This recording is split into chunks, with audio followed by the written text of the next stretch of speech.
When you start to doubt, sometimes the end of a relationship doesn't begin with cheating. It begins with the feeling that you've become unnecessary in your own life.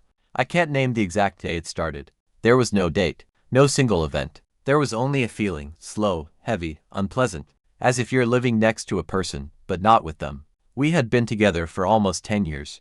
Not a perfect marriage, but a real one.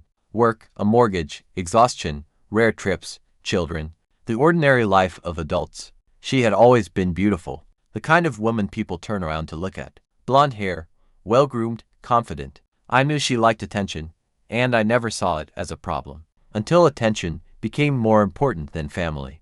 At first, it was small things. She stopped talking about work. She used to share everything, colleagues, gossip, funny moments. Now it was just nothing interesting. Her phone was always nearby.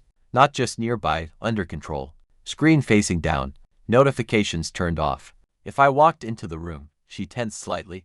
Barely noticeable, but I saw it. I asked her directly, "Is everything okay?" She answered automatically, "Of course, you're just overthinking."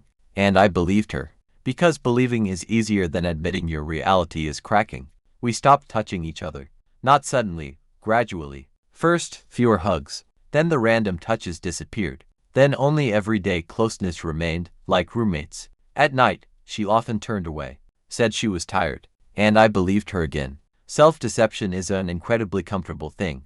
It allows you to preserve a familiar world, even when it's already dead. The first time I thought of the worst was when I noticed her gaze. Not at me, past me, as if she was somewhere else. Sometimes she smiled at her phone in a way she hadn't smiled at me in a long time. Not widely, quietly, personally. I said nothing.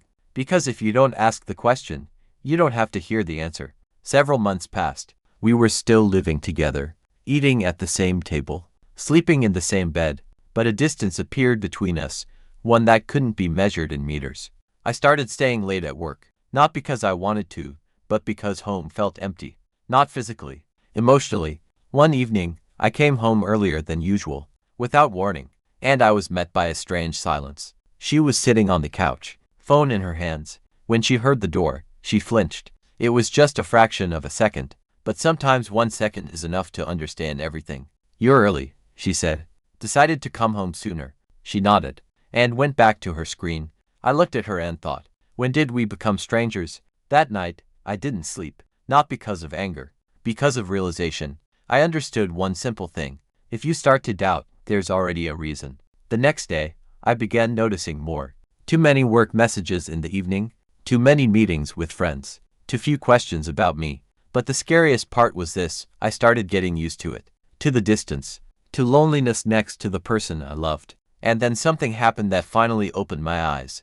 Our son, he was 8 at the time, asked during dinner, "Dad, why doesn't Mom talk to you much anymore?" Children feel what adults choose to ignore. I looked at her. She looked away. In that moment, I understood. I no longer wanted to guess. I wanted to know. And if the truth destroyed my life, then it had already been destroyed. The truth you don't look for, but find. I didn't make a scene. I didn't secretly check her phone. I didn't hire a private investigator. Not because I was too noble, but because I was afraid. Sometimes you understand. If you take one step forward, there will be no way back. But one day, the truth decided to come out on its own. It was an ordinary evening. She left to visit a friend. Late. Too dressed up. Too much perfume for a casual meeting. I stayed home with the kids. Put them to bed. Sat in silence and, for the first time in a long while, asked myself an honest question. What if I already know everything? I'm just afraid to admit it. The phone rang around midnight. Not hers. Her friend's. "Hi, is she with you?" I stayed silent for a few seconds. That was enough. "No," I said. "Is she with you?" A long pause. "Too long." "I understand," she replied. "Sorry." The call ended. That's what the end of trust looks like. Without shouting, without tears, without drama. She came back early in the morning, quietly, took off her shoes, walked past the bedroom. I lay there with my eyes open, and in that moment, I felt nothing. No anger, no pain, only clarity. The next day, I began observing, calmly, coldly, like someone who already understands everything but wants confirmation. Within a week, I had the full picture. A name, a place, regular meetings. 7 months. 7 months of a parallel life. 7 months of lies, not out of passion, but out of convenience. The strangest thing was that I didn't feel hatred, only exhaustion. I kept living as usual. Work, home, kids. She smiled, said I love you, and I said it back, because at that moment, I was already saying goodbye. I started preparing documents, finances, conversations with a lawyer. Every step was quiet, methodical, without emotion. Sometimes at night, I looked at her and thought, how easy it is for someone to destroy everything when they're sure they won't get caught. Part 3, 7 months of silence. For 7 months, I knew. And for 7 months, I stayed silent. People think the hardest part is finding out about the affair. No, the hardest part is living with it every day, listening to her stories, looking her in the eyes, sleeping next to her. Every "where are you?" cut inside. Every "I'm tired" caused a bitter smile. But I didn't want revenge.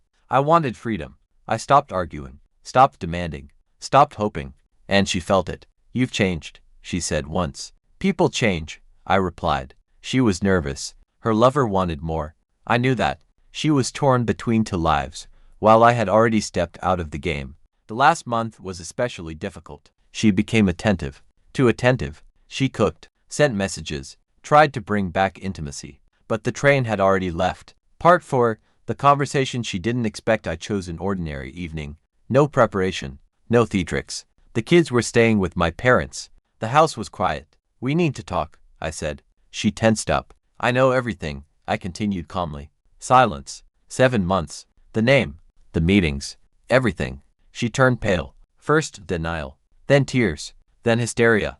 It was a mistake. I was confused. I love you. She dropped to her knees. Begged. Swore. Promised. And in that moment, I finally understood. I felt nothing. I've known for a long time, I said. And I've already decided. She looked at me like I was a stranger. You all this time you knew. Yes. That broke her more than the exposure itself. Part 5. After the divorce was quiet. No war. No dirt. I didn't seek revenge. Didn't humiliate her. I simply left. Time has passed now. The kids adapted. So did I. Sometimes she writes. Sometimes she asks if we can fix everything. I don't reply. Because some betrayals don't break your heart. They turn it off. And if you ever feel that silence inside yourself, it means the story is already over.